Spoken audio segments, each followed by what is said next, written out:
Bonjour et bienvenue donc dans cette nouvelle analyse de map orientée Zerg. Donc j'ai choisi pour continuer la map fosse de retraitement, donc une map évidemment du ladder parce que je n'analyse que celle-là. Je vais faire beaucoup plus court, vous voyez que je n'ai pas teché rien du tout, j'ai juste fait un six pool pour exterminer l'adversaire et ne plus être embêté. Pourquoi? Puisque c'est une des maps et je pense que c'est la pire map pour un Zerg. Donc un Zerg doit veto cette map absolument, sauf si vous jouez dans une optique de vraiment travailler sur votre jeu sur toutes les maps. Un Zerg doit la veto. Alors pourquoi? La raison est très simple. La première, c'est l'extrêmement courte distance. On va le voir avec un drone. L'extrêmement courte distance qui sépare les différentes bases. Donc vous voyez, j'envoie mon drone.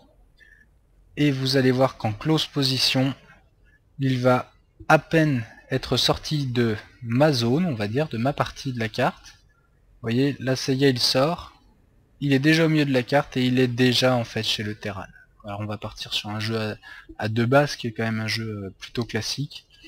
Donc vous voyez, cette très courte distance vous rend extrêmement vulnérable au rush. Tenir votre B2 sera très difficile.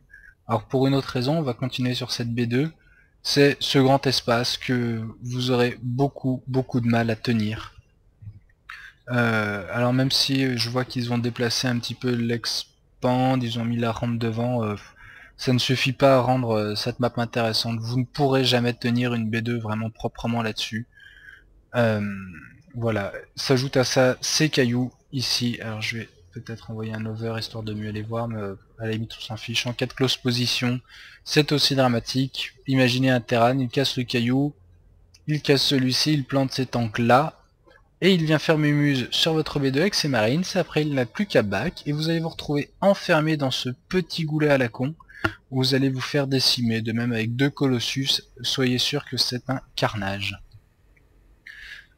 Autre raison, la B3. Alors la B3 est gold, c'est bien, elle est protégée par des cailloux, c'est moins bien mais acceptable, mais est extrêmement loin de vos bases. Alors extrêmement loin, pas par rapport tant à la distance pure, mais c'est-à-dire que votre adversaire, en passant par la Xel'Naga, peut arriver très facilement sur votre B3, et alors ne parlons pas de la B4, qui va vraiment se retrouver très éloigné de votre B1, vous aurez beaucoup de mal à la tenir. Il n'y a que peu de bases, ça ne favorise pas les macro games qui sont, je pense, les games où le Zerg est le plus à l'aise. Je ne sais pas si ça vaut vraiment le coup de s'éterniser. Le simple fait que la B2 soit quasiment intenable, que ces cailloux là, avec ce petit goulet devant, vous rendent la vie infernale, est suffisant, à mon avis, pour bannir cette map de votre ladder pool. Voilà, tout simplement. Je vais m'arrêter là, en fait, à mon avis, il n'y a pas grand chose à rajouter. La B2 intenable, le fait que ça ne favorise pas les macro games, la petitesse de la map, donc la close position absolument infecte, fait que vous ne devez pas jouer sur cette map. Merci à tous, j'espère que cette vidéo vous aura intéressé, et à bientôt. Eh bien, en fait, ce n'est pas fini. Pour des raisons pratiques, j'ai décidé en fait de regrouper les trois maps que je vous conseille de veto, puisque leurs analyses seront beaucoup plus courtes, donc je ne pense pas qu'il soit utile de faire une vidéo par map. On va faire les trois dans la même fournée. Alors, la deuxième map que je conseille de veto, c'est Ravin de nulle part. Alors, pourquoi? Pour des raisons similaires à fosse de traitement. Oups là, et non, pas d'escan d'escore, retour au jeu, voilà. Alors, on va regarder ça tout de suite. Je pars du principe d'un jeu sur quand même au minimum deux bases, qui est souvent le minimum. La première raison, c'est que l'espace, le temps que vous aurez entre le moment où votre adversaire sort et le moment où il arrive chez vous sera minime. Alors pourquoi? Sur deux bases, votre adversaire tiendra, on va dire, jusqu'à la rampe.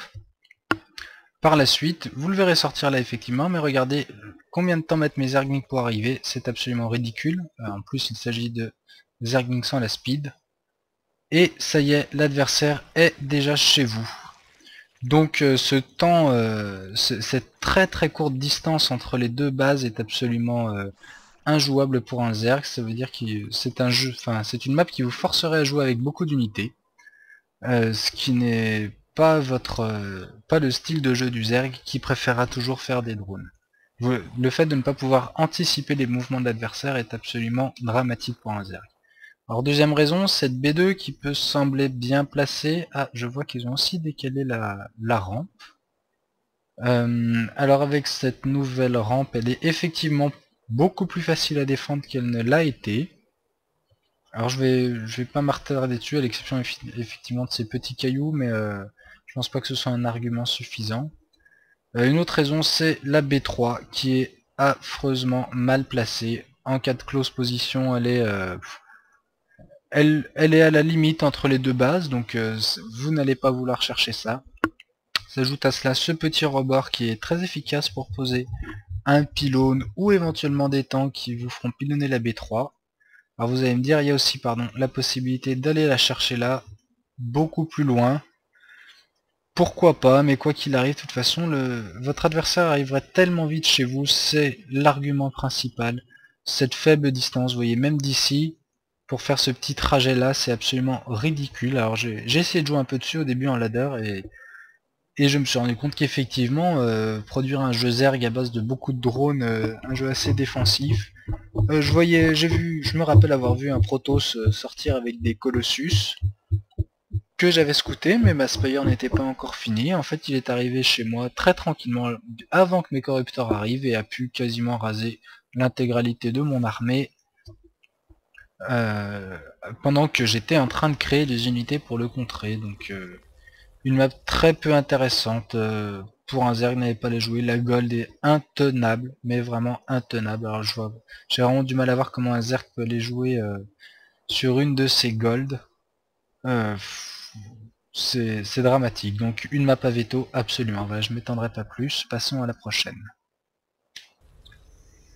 Et voilà donc la troisième map que je conseille de veto. Alors une petite précision avant de commencer, je veto personnellement Quadrant Delta, je vais expliquer pourquoi. En revanche, je suis beaucoup moins catégorique sur le fait que c'est absolument la troisième map à veto. Autant je suis convaincu que les deux autres maps sont absolument injouables en Zerg, autant Quadrant Delta, ça peut être plus discutable.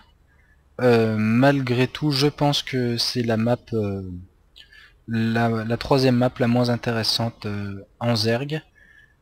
Si je devais choisir ou avoir un veto de plus, en tout cas, mon choix se porterait vers Scrap Station, vers station de recyclage. Voilà, pour la raison de la B3 vraiment difficile à attaquer, particulièrement contre Terran, et le fait que l'adversaire puisse fast expand assez facilement.